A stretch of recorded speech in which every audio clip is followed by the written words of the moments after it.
சாம்ராஜ்ய கனவு. அத்தியாயம் 30. புயலுக்கு பின்னே. ராஜாதிராஜன் படை முகாமை அடைந்தபோது ராஜேந்திரனோடு வந்த படைகள் மட்டுமே தாய்நாட்டுக்கு திரும்ப ஆயத்தமாகி கொண்டிருப்பதை கண்டான். வில்லிலிருந்து விடுபட்ட அம்பு போல மன்னனின் கூடாரம் அடைந்தபோது அங்கு மன்னன் இல்லாதது கண்டு திகைப்புற்று தயாராகி நின்ற படையின் அணிவகுப்பை பார்வையிட்டான் தளபதி.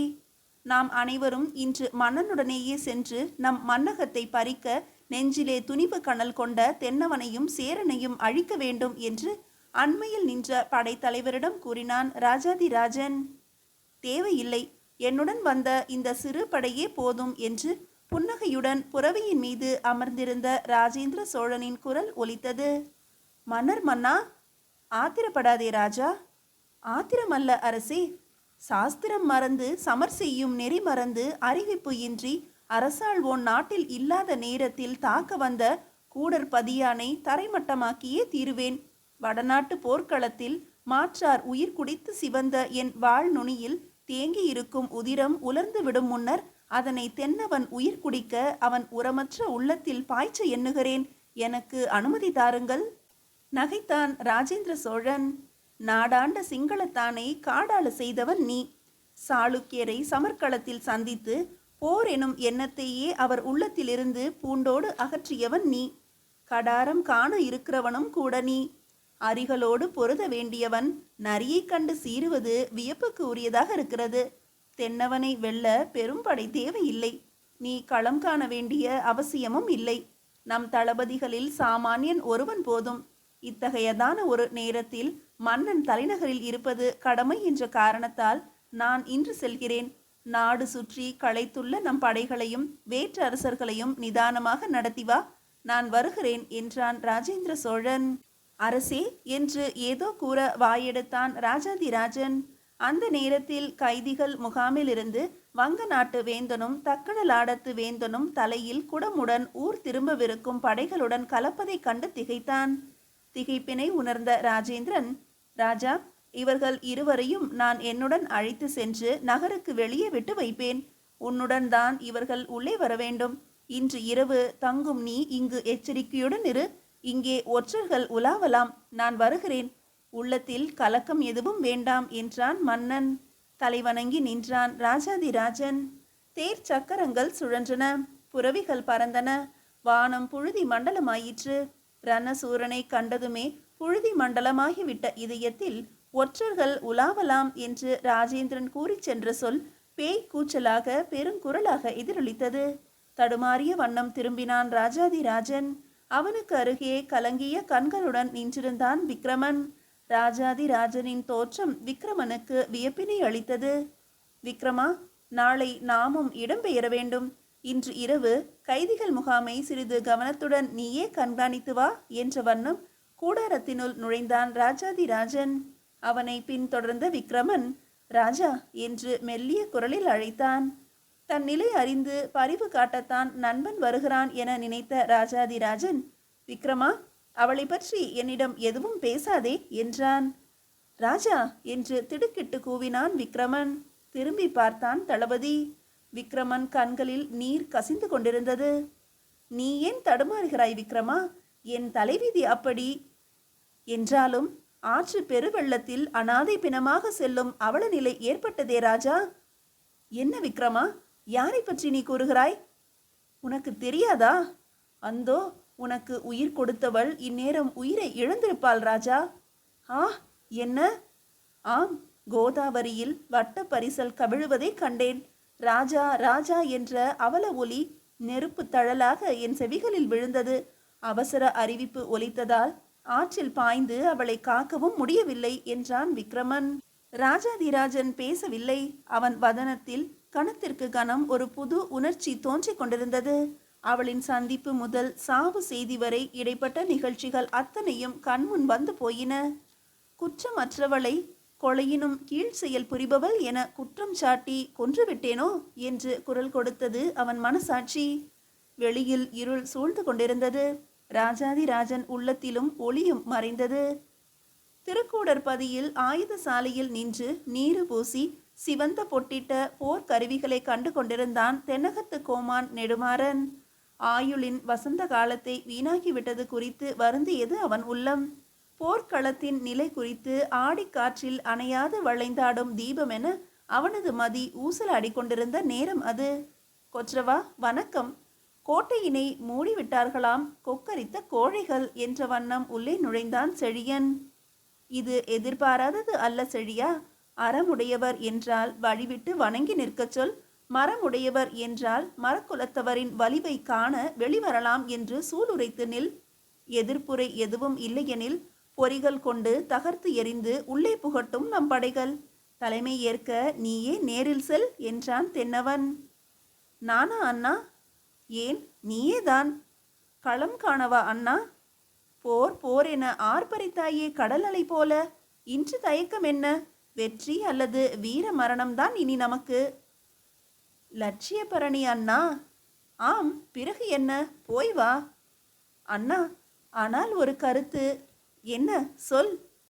சேர நாட்டு படைத்தலைவன் உதயஞ்சேரலாதன் பராக்கிரமசாலி, நடமாடும் சூறாவளி. எஃகு உடலில் அமைந்திருக்கும் அவன் இதயம் வைரம். இளமையும் வீரமும் உறையும் கோவில் அவன் வடிவம். அவன் இருக்க நான் களம் செல்வது தேவைதானா என்று என்னை கேட்கிறாயா செழியா? படைமாட்சியின் சிறப்பை மறந்து அதன் பராமரிப்பையும் துறந்துவிட்ட என்னிடம் நீ இடும் கேள்வி நல்லதோர் கேள்விதான்.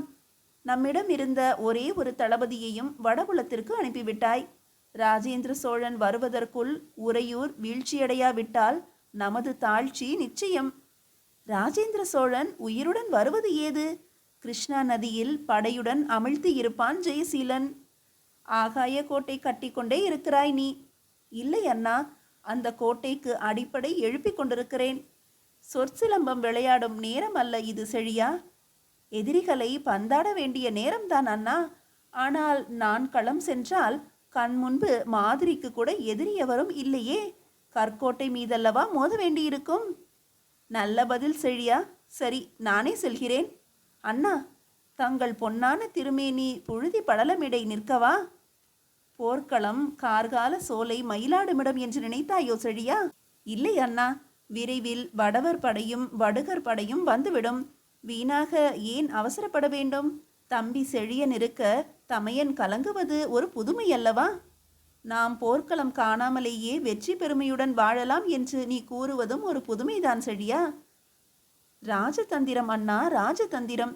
சகுனியின் மூளை செழியனிடம் உண்டு.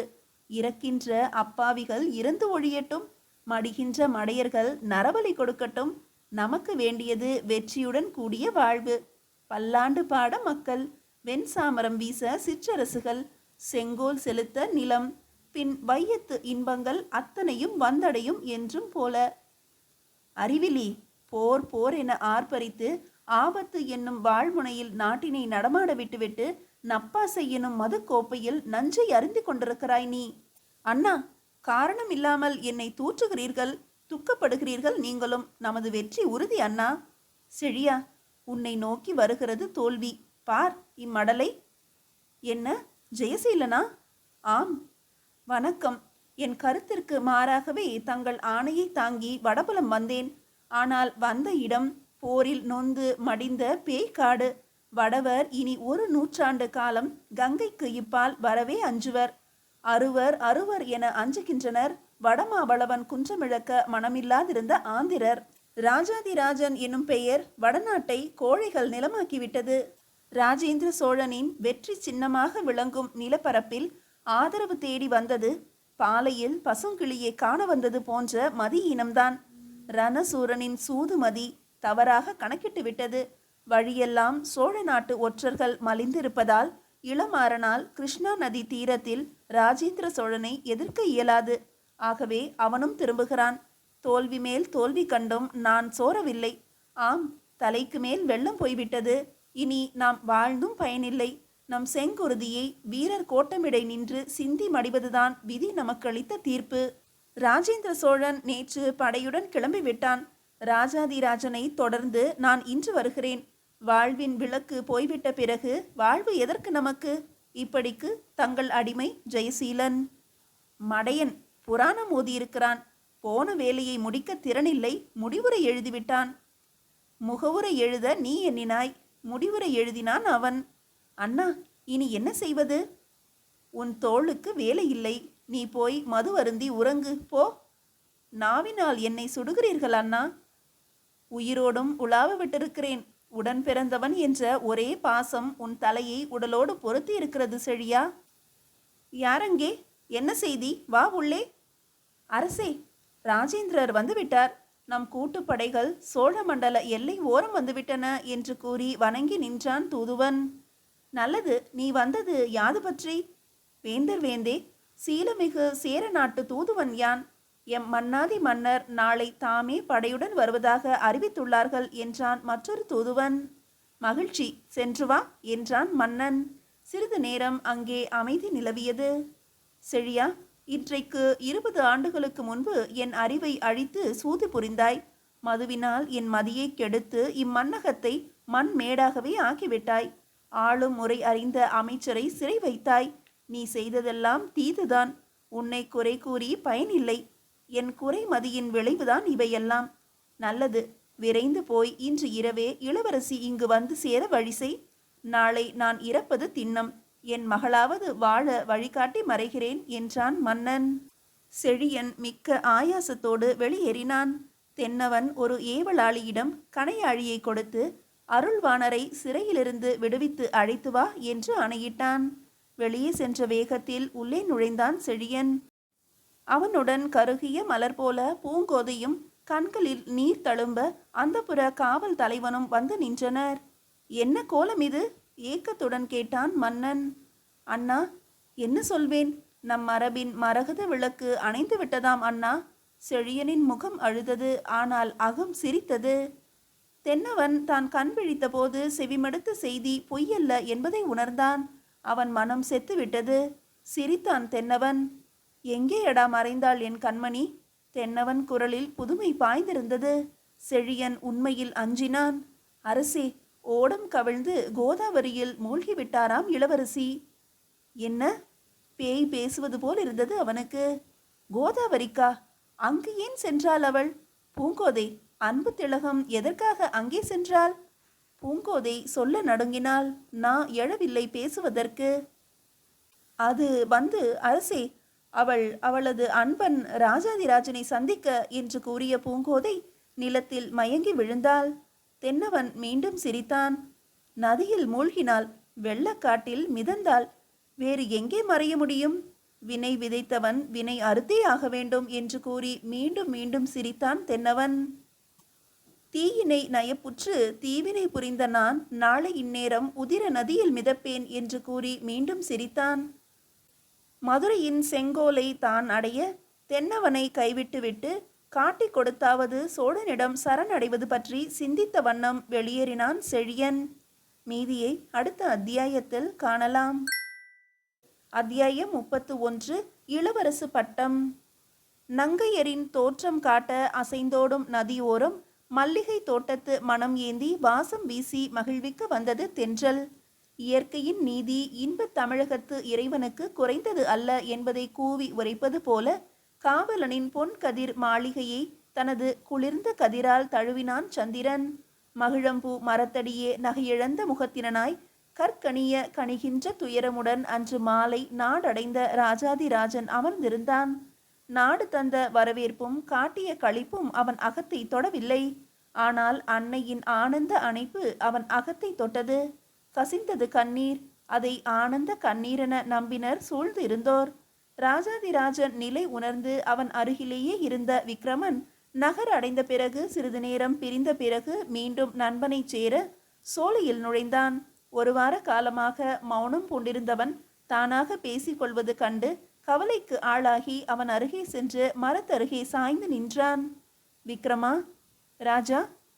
கருநீல வானில் காணும் தாரகைகள் எல்லாம் 7 நிற வண்ணமாக மாறி வானவில்லின் ஜாலம் காட்டி திகழ அதன் எழிலுக்கு எழில் செய்வது போல மரகத சிரிப்புடன் அதன் நடுவே மதியம் உதயமானால் அந்த காட்சி காண காண களியாட்டமாக இருக்கும் அல்லவா விக்ரமா? ஆம் ராஜா, இன்பமாகவே இருக்கும். திடீரென மின்னர் பொழுதில் அத்தனை நட்சத்திரங்களும் சந்திரனோடு கருகி பொடியாகி உதிர்ந்து விட்டால்? விக்ரமா, பதில் சொல் விக்ரமா. விண்ணகம் வெற்று வானாகிவிடும் ராஜா. இல்லை விக்ரமா, என்னை போல் ஆகிவிடும்.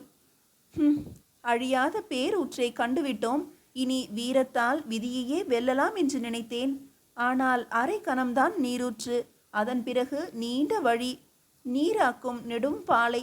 காலத்தால் மிதியுண்டு சிதைந்து வாடும் செடி நான் விக்ரமா. ராஜா, உன் வெற்றி கண்டு பேரரசரும் நாடும் அன்னையும் கொண்டுள்ள குதூகலம் என்ன? நீ கொண்டிருக்கும் சோக கோலம் என்ன? உலகத்தின் குதூகலமே என்னை நாடி வந்தது போல கொள்ளை எழில் குலவு சித்திரமாக வந்தாள். குலவிய தழலில் துன்பத்தை எரிக்காது இன்பத்தை எரித்துவிட்டு இக்கோலம் காணாது போய்விட்டாள் விக்ரமா. கலங்காதே ராஜா, கடந்ததை மறந்துவிடு. நம் சோழ ராஜ்யத்தில் பெருவாழ்வு உதயமாவது கண்டு உள்ள ரணத்தை ஆற்றிக்கொள் ராஜா. உதயம் உதயம். இதயத்தை காதல் ஒளி உதயமாக்கினாள் அவள். உதயம் உதயம் என உவகையில் ஆழ்ந்தேன் நான். ஆனால் உதயம் காரில் கலந்து மறைந்து விட்டதே விக்ரமா. ராஜா, விக்ரமா, மாலை மதியமும் கோலவானும் மாசில் வீணையும் வீசு தென்றலும் இனி வீந்தானே. ராஜா, இடருற்ற போது இளஞ்சிரிப்பில் அதனை கரைத்து விடுவதுதான் வீரருக்கு அழகே ஒழிய எண்ணி எண்ணி கண்ணீர் உகுப்பதல்ல. அவளை மறந்துவிடு. மறக்கவா?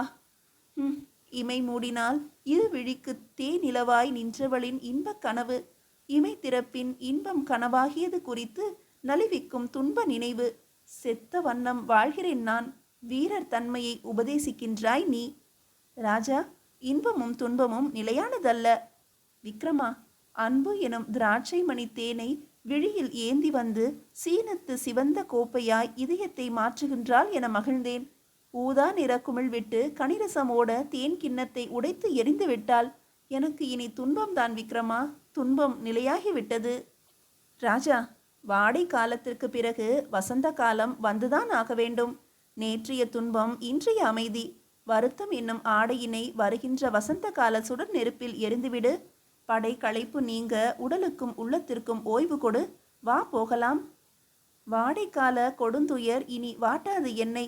நடை களைப்பும் படை களைப்பும் எனக்கு இல்லை. வாடைக்கு பின் வருமென்ற இன்ப இளவேனில் காணாமல் விதி வலியது என்றும் கடுங்கோடை கண்டதாலேயே நான் காய்கின்றேன். வசந்தம் இனி வராது விக்ரமா. ராஜா, விதி வலியதுதான். ஆனால் அதில் சுழலும் காலமாகிவிடாது. புயலுக்கு முன்பு கரையை அடைய முயற்சிப்பதே விவேகம். புயலுக்கு பின் பிணக்காட்டில் நிற்கின்றேன் நான். விதியிலிருந்தும் தப்பவில்லை. அது இயலாது என்னால். ராஜா, நீயே அவளை வெறுப்பதாய் அன்று ஒரு சொல் உரைத்தாய். இன்று வாற்றமுற்று வருந்துவது அவள் இறந்ததாலா? காரணமின்றியா வெறுத்தேன்? இல்லை விக்ரமா, இன்று வாட்டமுறுகிறேன். ஆமாம், ஆனால் தொட்ட போது சுடாது, விட்ட போது உடல் துடிதுடிக்க சுட்டு சுட்டு விழிச்சுடரால் சுவைக்குன்றா தமிழமுதம் தந்து இன்று பட்டுவிட்ட பொன்பட்டு மேனி கெட்டது என மேதினியே கூவினாலும் உடைந்த என் உள்ளம் ஏற்க மறுக்கிறதே விக்ரமா. நாகத்தின் நஞ்சினை நல்ல அமுதாக மாற்றும் நலம் படைத்த செந்தமிழ் நெஞ்சினாளை நஞ்சு என்று நான் எப்படி நம்புவது? ராஜா, அறியாமையால் அழியா மலரை பழித்து விட்டாயா? படித்து விட்டேனா? இல்லை விக்ரமா, அழித்து விட்டேன். ஆனால் ஆண்டவன் அளித்த தீர்ப்பு அது. தண்டனைக்கு அவள் தப்பவில்லை. எனக்கு எதுவுமே தெளிவாக புரியவில்லை ராஜா. எதிர்பாராத நிகழ்ச்சிகள் என்னையும் அதிர்ச்சிக்கே ஆளாக்கி இருக்கின்றன. ஆனால் இந்த மாற்றத்திற்கு எவர் காரணமாக இருந்தாலும் சரி, குற்றம் புரிந்தவரை கூற்றுக்கு இரையாக்காது நான் விடமாட்டேன். இது நம் அன்னையின் மீது ஆணை. பைத்தியக்காரன், வாழ்க உன் அறியாமை என்று வெறுப்புடன் கூறி சிரித்தான் ராஜாதிராஜன். ராஜா, அதோ அன்னை வருகிறார்கள். அதோ. உன் சோகத்தை களைந்து இன்மொழி பேசு அவர்களிடம். இன்மொழியா? அந்த களஞ்சியத்தை செல்லரித்து விட்டது விக்ரமா. எந்த களஞ்சியம் ராஜா என்ற வண்ணம் வந்த மாதவி ராஜாதிராஜனின் முகம் கண்டு திகைத்தாள். விக்ரமா, என்ன நடந்தது எங்கே? ஓ, ஒன்றுமில்லை. ராஜா, வந்தபோதே உன் வதனம் கண்டு நொந்தேன். மின்னலென என்னை விட்டு மறைந்து இங்கு வந்து ஏன் அமர்ந்து கொண்டாய்? அம்மா. ராஜா, பிள்ளை பருவத்தில் கூட விழிகளில் நீர் தழும்பாது உன்னை வளர்த்தது காளை பருவத்தில் கண் கலங்குவதற்கா? அம்மா. ஐயோ, என்ன கோலம் இது! கங்கை கொண்டான் எனும் பெயரினை உன் மன்னனுக்கு தேடி தந்த பிறகு நீ பூண்ட கோலமா? வெற்றி விருதுகள் பெற்ற பிறகு திரும்பும் வாகையா இது? அம்மா, ராஜா இறந்து விட்டான் அம்மா. என்ன அவச்சொல் இது? கண்மணி போல வளர்த்தேன் உன்னை. என் கண்களை பழுதாக்குகிறேயே உன் சொல்லால். இல்லை அம்மா, சாகவில்லை. ஆனால் உங்கள் உரை கேட்காததால் ஏற்பட்ட வேதனையை, அதற்கான தண்டனையை நான் அனுபவிக்கின்றேன். நீ கூறுவது என்ன ராஜா? விக்ரமா, நீயாவது விளங்கச் சொல்லேன். அவனுக்கு புரியாது. உறங்கி விழித்தவன் அவன். நீ உறங்கிக் கொண்டுதான் இருந்தாய் அப்போது அல்லவா என்று கேட்டான் ராஜாதிராஜன். என் கனவினை தூளாக்கிவிட துணிந்து விட்டாய் ராஜா. மாதவியின் அலறல் இது. இல்லை அம்மா, வசந்தா. வசந்தா? என்ன வசந்தாவுக்கு? அவள் இறந்து விட்டாள் அம்மா. ஆ, நீங்கள் வெறுத்தவளை ஒரு விதத்தில் நான் தான் கொன்றுவிட்டேன். ராஜா, என்ன சொல்கிறாய்? அவள் கணிகையாம் அம்மா, ஒற்றாட வந்தவளாம். ஐயோ விக்ரமா, என்ன சொல்கிறான் இவன்? விக்ரமனுக்கு தெரியாதம்மா, அவனை கூப்பிடாதீர்கள். ஆனால் அவள் செத்து ஒழிந்ததை கண்டவன் அவன்தான். ஒருவேளை நான் இறந்தால் நீங்கள் இருவரும் காண்பீர்கள். ஐயோ, ஒழிந்தது என் உயிர். உன் அழுகையை பொறாது வாரி தழுவ வந்த உன் தந்தையை பின்னால் இருந்து கொன்ற செழியன் நீ வாழும் நிலத்தை வளைத்து சென்ற பிறகு வாழுகிறான். நீ வாழ்க்கை முடிவதை பற்றி பேசுகிறாய். அம்மா, கொட்டும் மழையினிடையே கற்பினையும் கண் போன்ற உன்னையும் காக்க காரிருளில் நாடு விட்டு அனாதையாக அலைந்தோடி வந்தது இதற்குதானா ராஜா? அம்மா, காதல் மனம் புரிந்து மணவாளன் வீடு வந்த உடனேயே மாங்கல்யத்தை பறித்த மன்னன் மண்ணளவும் நீ மண் மூடும் நாளை கணக்கிட்டு கொண்டிருப்பதையும் காணவா இரவு பகல் கண் விழித்து வளர்த்தேன். நீர்கோல வாழ்விற்காக உன்னை ஆளாக்கி வளர்த்தவன் நாட்டை வேல்வழியும் வில்வழியுமற்ற பாண்டியன் கவர வந்த பிறகும் அவன் கைவலியற்று கால்வலி காட்ட ஓட நீ போர்க்களம் பூணாது புலம்புவதை செவிமடுக்கவா உன்னை நான் வளர்த்தேன்.